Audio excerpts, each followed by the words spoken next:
Hey guys, and welcome back to GamePlug. I'm Alana and I've been playing a whole lot of Xcom 2. For those of you who don't know, Xcom 2 is a turn-based tactical game where you control a squad of soldiers, command a giant flying base, and try to stop aliens from wiping out humanity. But this is a small-time gaming channel, so if you don't know what Xcom is, why are you even here? But thank you. This is the first game of 2016 I've been looking forward to, and it's one of those games that constantly reminds me why I was excited. It's like they looked at the first game, shrugged, and said, if it ain't broken, don't fix it. And then change their minds to, if it ain't broken, make it even better. Compared to the first, it's harder, it's brutal, prettier, more personal, it has a more interesting story, and it's just generally smoother and more intuitive.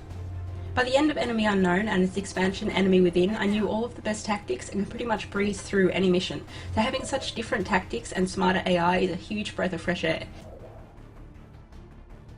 Xcom 2 is so different to the original in so many small ways, and it's a real challenge. This can make it really frustrating when your whole team almost gets wiped out in one turn, and I found myself replaying missions again and again and again to beat them.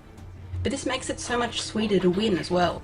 Finally learning how to handle the new enemy class is really rewarding, and getting an excellent or flawless reading on a mission that kept beating you down gives you a big sense of accomplishment. Unfortunately, there are a few bugs that make it even more frustrating. Long pauses between turns, some audio issues, and stuttering on the overworld are the main ones I've encountered. But it's cool that there are already mods that take care of some of these, and the Firaxis are working on patches for the others, so hopefully they won't be problems for much longer. For every new challenge in Xcom 2, there's a new way the game rewards you. Some enemies now drop special loot, and if you manage to pick these drops up before they self-destruct, you'll earn a weapon upgrade that can increase the weapon's aim, or give it a small chance to deal damage on a missed shot. Cosmetic rewards are just as empowering as the gear-based ones too. I really grew attached to all of my soldiers because I could customize so much about their looks and personality. I think this is what Xcom 2 does best. The micro-narratives that form between you and your soldiers are just as powerful, if not more so, than the main story. I recreated Geralt, and because he was a massive idiot when I first started taking him out on missions, I'd feel gut-wrenching guilt every time he got himself killed. Or I got him killed, whatever.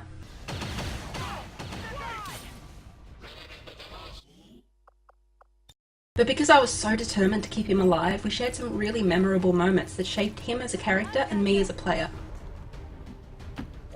Xcom 2 is full of memorable moments, not just with your soldiers, but also in your ship, the Avenger, and in the overworld. It really sells the fiction of racing against the clock to defeat an overwhelming event when you're bombarded with civilians to save, alien strongholds to raid, VIPs to rescue or abduct, all the while scavenging for supplies and intel. You'll never be able to do everything in Xcom 2, and this will be hard to come to terms with at first. But when you can accept that some innocent people will die and some bad guys will get away, your fight becomes less about perfecting missions and more about being resourceful enough to claw your way out of a war zone. This would be easier to accept if the game's tutorial wasn't so vague about some things. I missed out on a lot of important things in my first two playthroughs because I didn't understand how to make the most of my engineers or the mission select choices.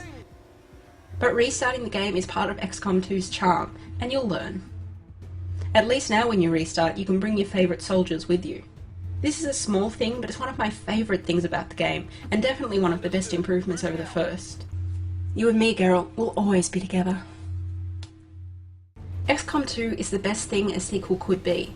It captures everything important about the first one and improves on everything. This isn't a game for anyone who doesn't like a challenge or anyone who isn't okay with failure. But if you're after a challenge and want a game that brings out the best in you, Xcom 2 is like no other.